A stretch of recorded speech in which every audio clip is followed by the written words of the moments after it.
Hello everyone, welcome to વિભૂતિસ cooking corner. આજે આપણે બનાવીશું ખૂબ જ સ્વાદિષ્ટ એવું કાઠિયાવાડી ભરેલા ગલકાનું ગ્રેવીવાળું શાક બનાવીશું. જો તમે એકવાર આ શાક બનાવી લીધું તો ઘરમાં બધા આંગળા ચાટતા રહી જશે, એટલું ટેસ્ટી બનીને તૈયાર થાય છે. અને આ શાકને તમે રોટલી, રોટલા, ભાખરી, ઇવન ખીચડી સાથે પણ ખાઈ શકો છો, એટલું ટેસ્ટી બનીને તૈયાર થાય છે. જો તમે નોર્મલી ગલકાનું શાક ખાઈને બોરિંગ થઈ ગયા હોય તો ચોક્કસથી આ રેસીપીને ટ્રાય કરવા જેવી છે. જો તમને મારી રેસીપી ગમી હોય તો વિડીયોને લાઇક કરી શેર કરી દેજો. ને મારી ચેનલમાં નવા આવ્યા હોય ને હજી સુધી મારી ચેનલને સબસ્ક્રાઈબ ના કરી હોય તો પ્લીઝ સબસ્ક્રાઈબ કરજો. ને બાજુમાં આવેલું બેલ આઇકન બટનને પ્રેસ કરજો, જેથી આવનારી નવી રેસીપીના નોટિફિકેશન સૌથી પહેલાં તમારા સુધી મળી રહે. તો ચાલો બનાવવાનું શરૂ કરીએ. ખૂબ જ સ્વાદિષ્ટ એવું કાઠિયાવાડી ભરેલા ગલકાનું ગ્રેવીવાળું શાક બનાવીશું. તો તેના માટેનો સૌથી પહેલાં મસાલો બનાવીશું. તો મસાલો બનાવવા માટે અહીંયા મેં એક જાડા તળિયાવાળી કઢાઈ લીધી છે અને તેમાં માત્ર 2 ચમચી જેટલું તેલ ઉમેરીશું. તેલ ઉમેર્યા બાદ તેમાં 1 નાના કપ જેટલો ચણાનો લોટ ઉમેરીશું અને લોટને ગેસની મીડિયમ ફ્લેમ પર સતત ચલાવતા રહીશું અને હલકો એવો કલર ચેન્જ થાય ત્યાં સુધી એને શેકીશું. ચણાના લોટને વધારે શેકવાનો નથી, માત્ર હલકો એવો કલર ચેન્જ થાય અને થોડી એવી સુગંધ આવે ત્યાં સુધી જ એને મીડિયમ ફ્લેમ પર તેને શેકી લઈશું. અને જો તમારે અહીંયા ચણાના લોટનો ઉપયોગ ન કરવો હોય તો તમે કોઈ પણ ગાંઠિયાને મિક્સર જારમાં પીસીને પણ લઈ શકો છો, અથવા તો ડાયરેક્ટલી પણ ચણાના લોટને શેકીને પણ લઈ શકો છો. પણ જો આવી રીતના થોડું એવું તેલ ઉમેરીને ચણાના લોટ શેકશો તો ખૂબ જ શાક છે એ સ્વાદિષ્ટ બનીને તૈયાર થશે. હવે આમાં જો ઉપર આવી રીતના ગાંઠી થઈ ગઈ હોય તો ચમચાથી આવી રીતના પ્રેસ કરશો એટલે ગાંઠી છે એ દૂર થઈ જશે. હવે તમે જોઈ શકો છો મસ્ત ચણાના લોટનો હલકો એવો કલર ચેન્જ થઈ ગયો છે. હવે આપણે આ સ્ટેજ ઉપર ગેસની ફ્લેમને બંધ કરી દઈશું અને ત્યારબાદ કોઈ પણ એક પ્લેટમાં કાઢી અને થોડીવાર માટે એને ઠંડુ થવા દઈશું. અને આ શાકમાં હું લસણનો ઉપયોગ નથી કરવાની, કે જેથી જે લોકો લસણ કે ડુંગળી ન ખાતા હોય ને તે લોકો પણ આ શાક બનાવીને ખાઈ શકે છે. હવે અહીંયા મેં 500 ગ્રામ જેટલા કૂણા એવા ગલકા લીધા છે. અહીંયા ગલકા છે તમે ભરેલા બનાવતા હો તો બની શકે એટલા કૂણા લેશો તો શાક તમારું જલ્દી કૂક થઈ જશે અને ખાવામાં પણ એટલું સ્વાદિષ્ટ બનશે. અને ગલકાને મેં પહેલેથી જ પાણીથી સારી રીતના ધોઈ અને ડ્રાય કરી લીધા છે.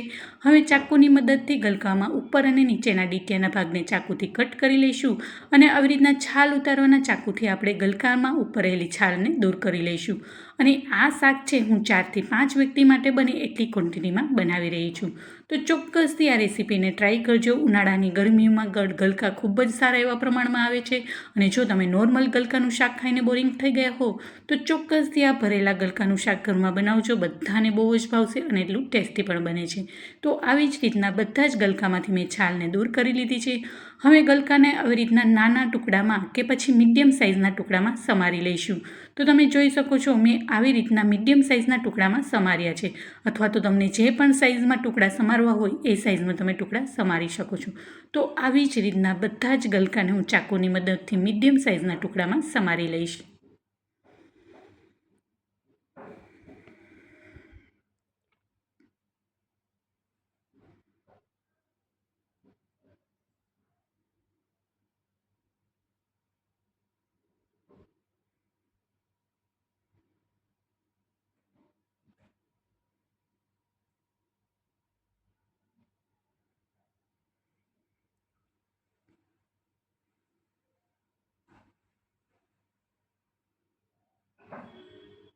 તો આવી જ રીતના બધા જ ગલકાને મેં મીડિયમ સાઇઝના ટુકડામાં સમારી લીધા.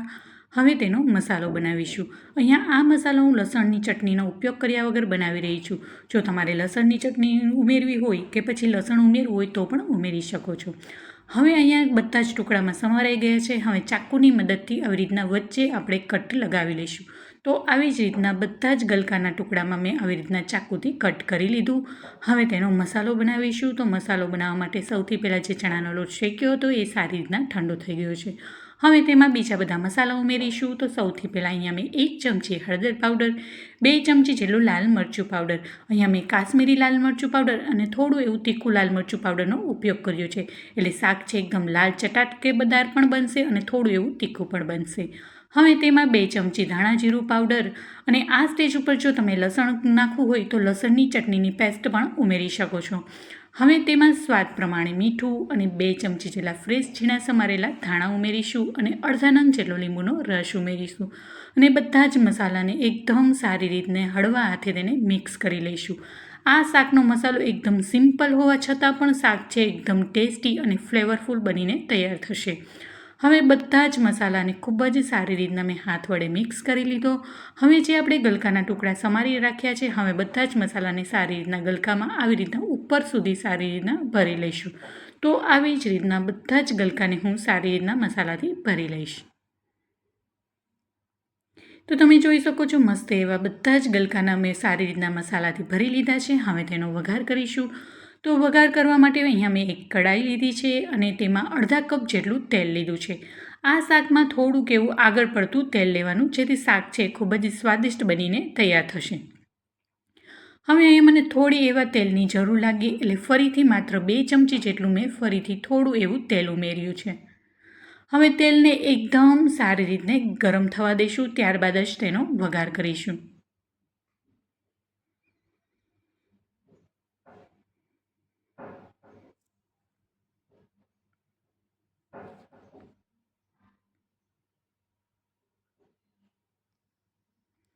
હવે તેલ છે એ ખૂબ જ સારી રીતના ગરમ થઈ ગયું. હવે તેમાં વઘાર માટે 1 ચમચી રાઈ અને અડધી ચમચી જીરું ઉમેરીશું અને રાઈ અને જીરું બંને સારી રીતના તતડી ગયા બાદ તેમાં 1/4 ચમચી જેટલી હિંગ ઉમેરીશું અને ત્યારબાદ જે આપણે ભરેલા ગલકા કરીને રેડી રાખ્યા છે તે બધા જ ગલકાને તેમાં ઉમેરી દઈશું.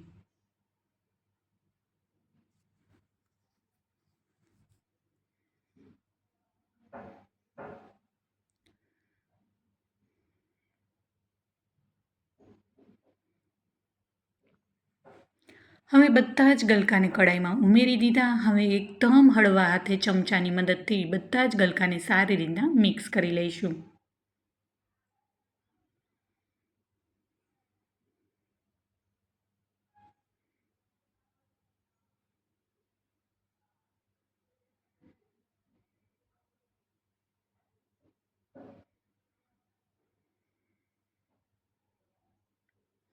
હવે બધા જ ગલકાને સારી રીતના મિક્સ કરી લીધું.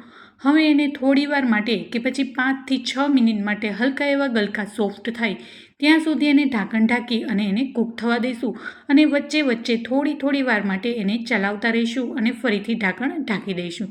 તો આવી રીતના થોડીવાર માટે હું ગલકા સોફ્ટ થાય ત્યાં સુધી હું ઢાંકણ ઢાંકી દઈશ.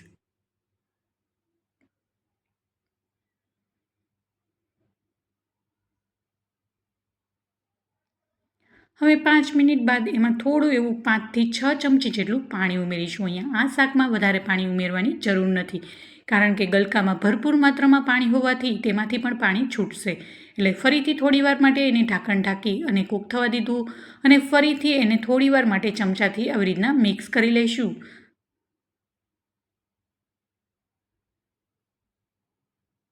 અને આ શાકની પ્રોસેસને મીડિયમ ટુ હાઈ ફ્લેમ પર જ કૂક કરીશું. હવે મિક્સ કરી અને ફરીથી મેં એને ઢાંકણથી ઢાંકી દીધું છે.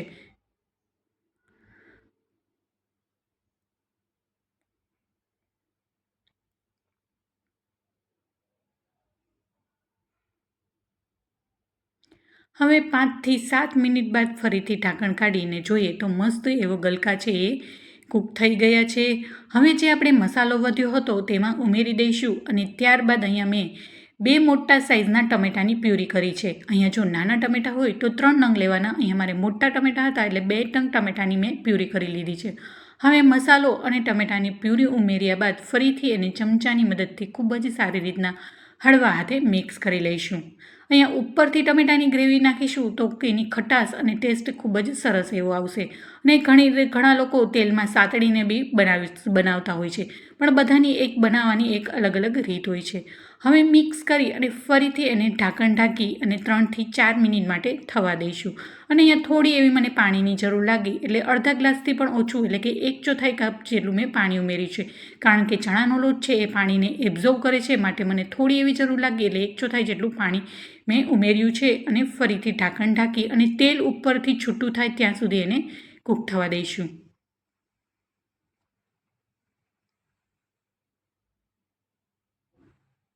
અહીંયા ટમેટાની પ્યુરી ઉમેર્યા બાદ થોડી એવી 1/4 ચમચી જેટલી તમારે ખાંડ ઉમેરવી હોય તો પણ ઉમેરી શકાય, પણ મેં નથી ઉમેરી.